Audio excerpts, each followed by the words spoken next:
Hello! Gagawa tayo ngayon ng overload sandwich. At ang una nga pala natin gagawin ay syempre kukuha tayo ng tinapay.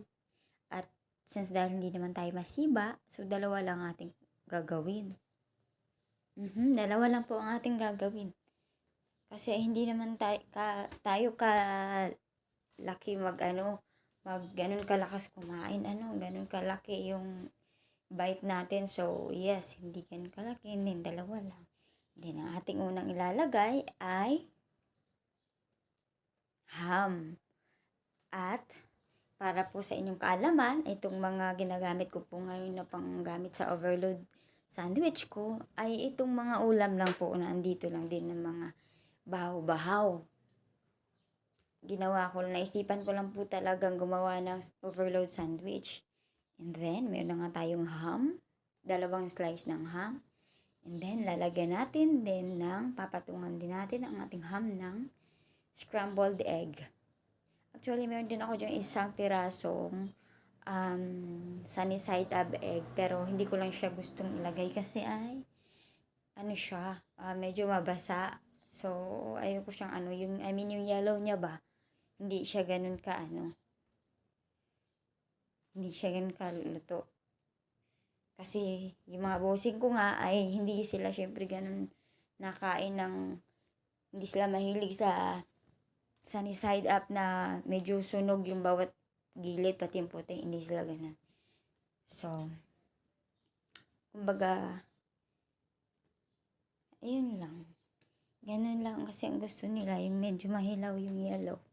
And ang ating nilagay nga ay, ayan, pagkatapos ng ating ham, ilagyan din natin ng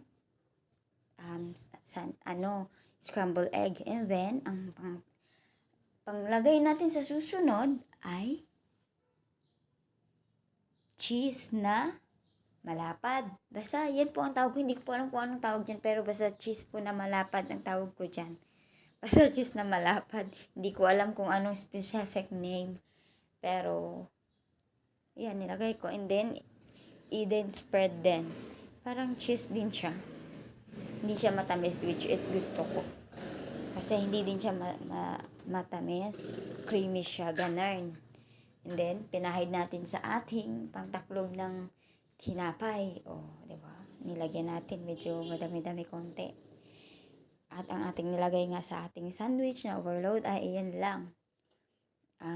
Ham, scrambled egg, and malapad na cheese.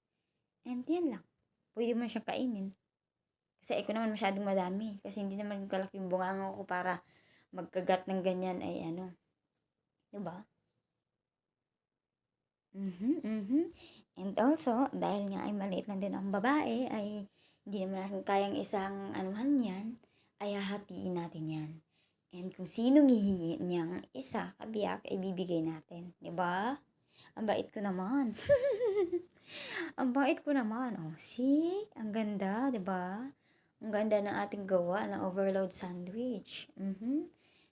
Simple, yet affordable. Diba? Makikita lang natin yung mga tira-tira lang yan.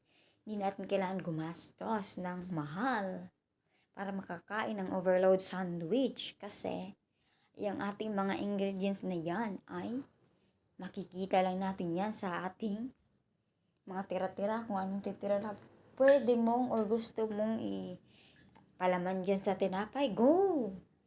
Okay lang yan. As long as magugustuhan mo kung anong pinaglalagay mo sa tinapay mo. Ayan na nga ang kalabasan. Diba? Ang sarap pa yan ang aking gawa. Kasi ang aking gawa, syempre, yun lang din ang aking mga kinakain, ang aking nilalagay sa aking overload sandwich. Sobrang sarap. Nagustuhan ko naman siya. Sa kabiyak pa lang ay busog na ako. Kaya, binigay ko dyan ng isa sa manghihingi yan mamaya. And then, yan, ang kalabasan. Di ba yummy? Maraming salamat po sa panunood. Hanggang sa uulitin.